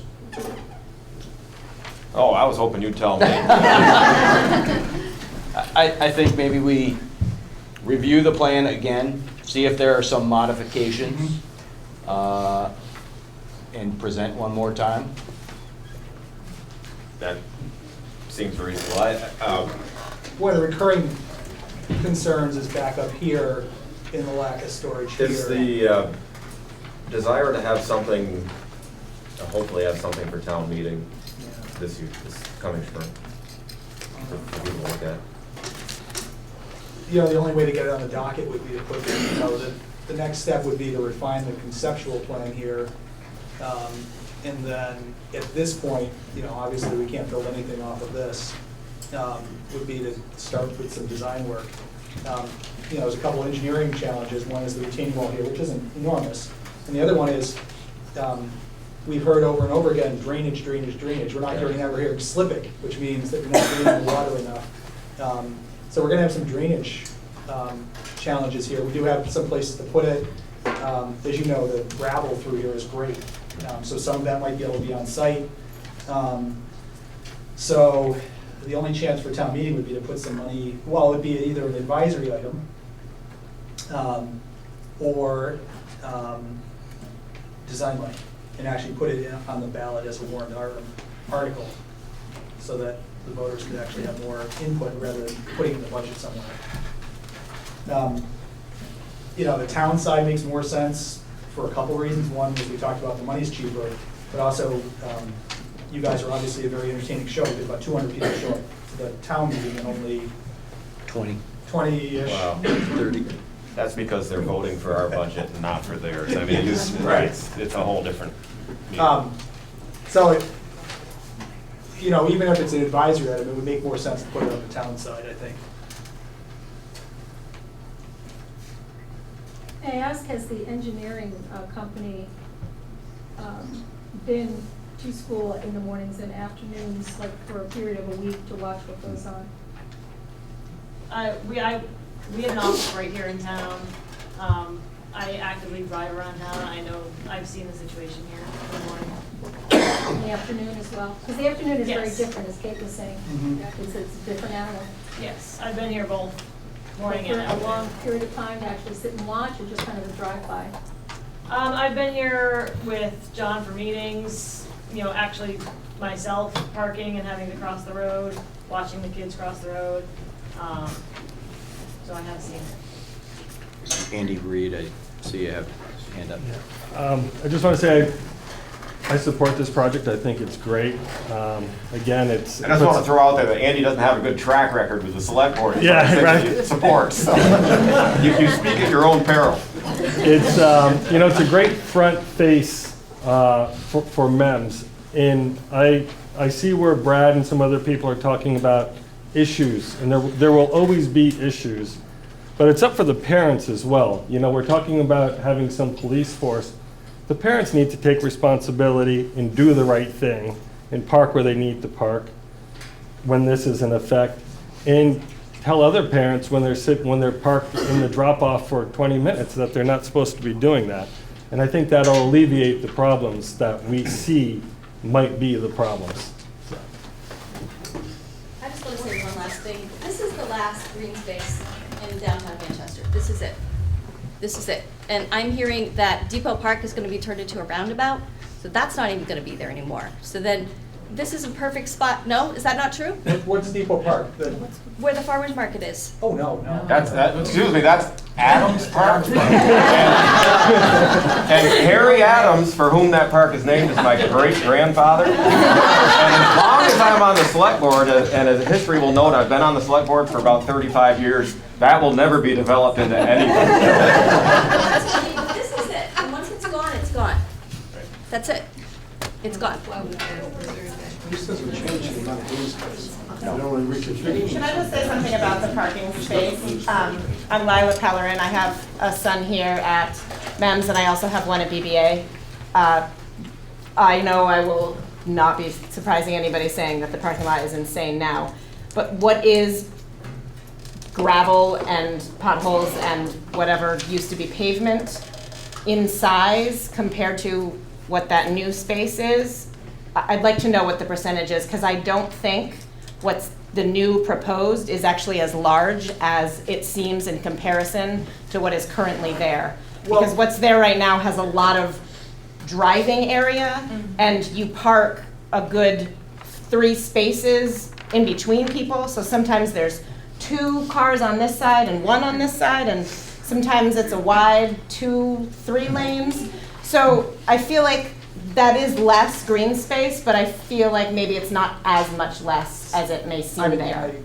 So percentage-wise. So the parking lot at the rec park, the one that's by the tennis courts, didn't used to have lines there. And we would find people parking in all these weird directions and blocking each other in, and then we'd only have 3 rows instead of 4. So we actually, when we lined it out, we picked up a tremendous number of parking spaces in that parking lot. This one here actually is designed, I think I counted up at one point, if you really could get it well designed, about 60 spots, 60 plus spots. It really, most of the parking is along here. And then there's a couple people that brave this area over here. But it's really not, it's not enough to double up. And usually somebody pulls in and blocks somebody else. So there's a huge amount of wasted space here. But it is about, this is about 60 spaces if you actually could design it well. And this is 73. So it's not that much larger. So could that junky area that's not really pavement be be green again? To balance that out? Yeah, it could. They need to have deliveries though. Yeah. Right. Well, they have to have deliveries. Part of this is slated to pay for all of this. It's not to say it couldn't happen either. It was once Brad's basketball court. Those moved over here. So I think yes. they just took the pavement out and didn't do anything else. Right. Right. Pretty much it. They took the thing. I mean, we have not, just like the playground project, we haven't put. Actually, I understand that they were just in there patching some potholes for the winter. We haven't put a lot of resources into this because we've been wondering what to do with all this space, just like the playground here hasn't been in the full throes of fundraising because there's all these larger questions. Gene, and then I think we'll probably wrap it up. I'll check with either boards to see if they have any other comments and move on. My name's Gene Humphrey. I have 2 kids here, 3rd grade and 6th grade. We're stepping in the right direction with research in the front of the school. The parking, 73 spaces, to me is a concern, because if you can see green and black, it's still almost equal to the green space. So I don't know that 73, I don't know where the 73 number came from. I think it's a combination of what minimum we need to get a grant for park and ride, and maybe, you know, trying to get as much as we can. But why isn't, what is the city going to do with the old basketball courts? I mean, why haven't why are you guys in your plan instead of us selling, the school selling all this land to this city, and are you going to sell that to them? And there's a lot of things going on. I just don't think that we need that much parking out there. So right now you've got 80-ish parking spots down here in this lot, and then you've got another 20-ish here, and then a huge question mark here, how many spots are actually there? You actually don't gain that many parking spaces. You're actually taking some from the men's area here and moving them here. But you've got 153 spots. Again, I can't really tell you how many spots are here. I mean, we could probably see, like, have some exercise to see how many cars we could park in there. But you have 140-ish parking spots right now that are being taken up. You've got this drop-off area here, and then you've got less parking here. You're going from about 80-ish plus the 20, so about 100 to 70, 69 spots here. Right. We did look at using all this space. We also looked at actually seeing if we could get a full-size field here, 100 yards long. Original study about, about getting a bigger field there. That's why I don't understand. We couldn't get it there.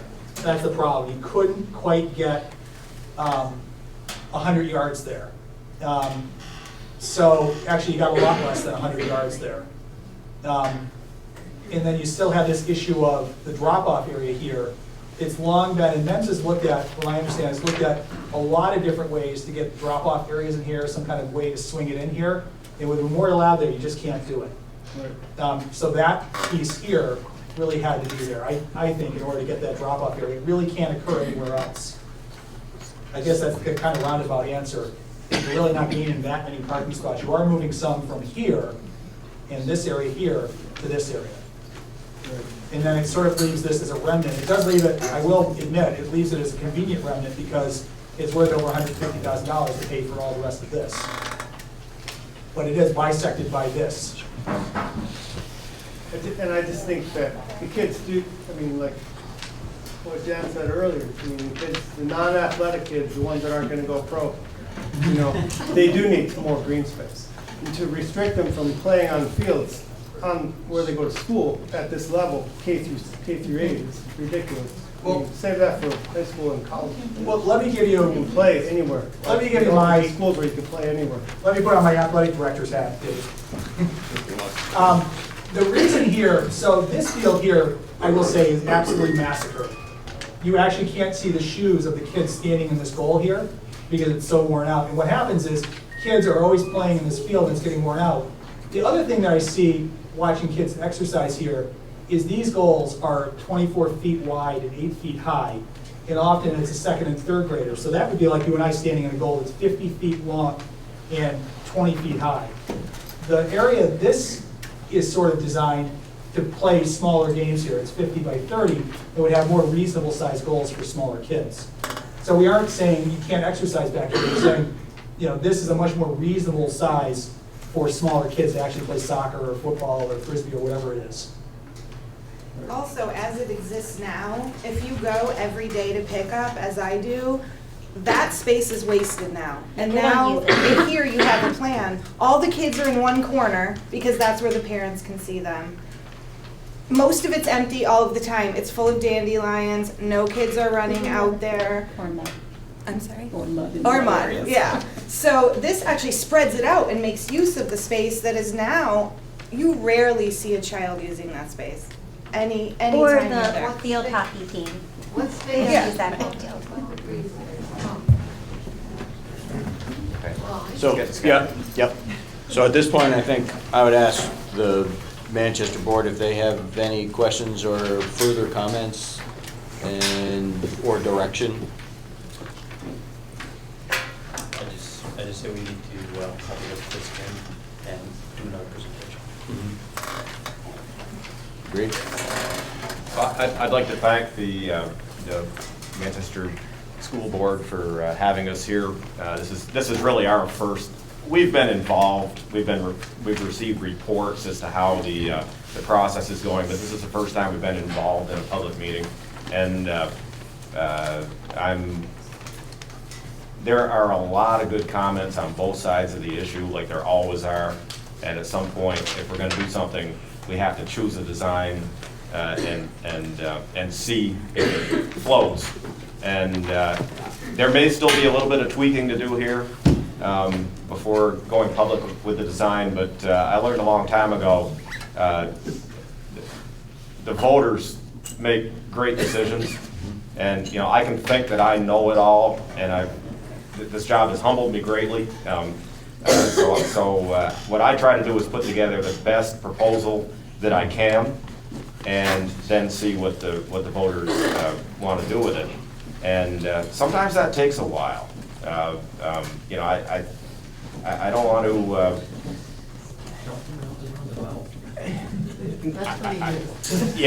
The wheels of government turn slowly for a really good reason, and hopefully we get a good project when it's all done. And of course, one of the options is always to do nothing. We've done that for quite a while, and there are problems that are real problems that do exist. So we'll consider this. We'll have meetings. We may have another joint meeting before this is all done. But now this is on our plate, and we'll have meetings and warned discussion of it, where people can either come and watch or watch it on GNAT. So I thank you all for participating. I thank you all for your great comments. Thank you.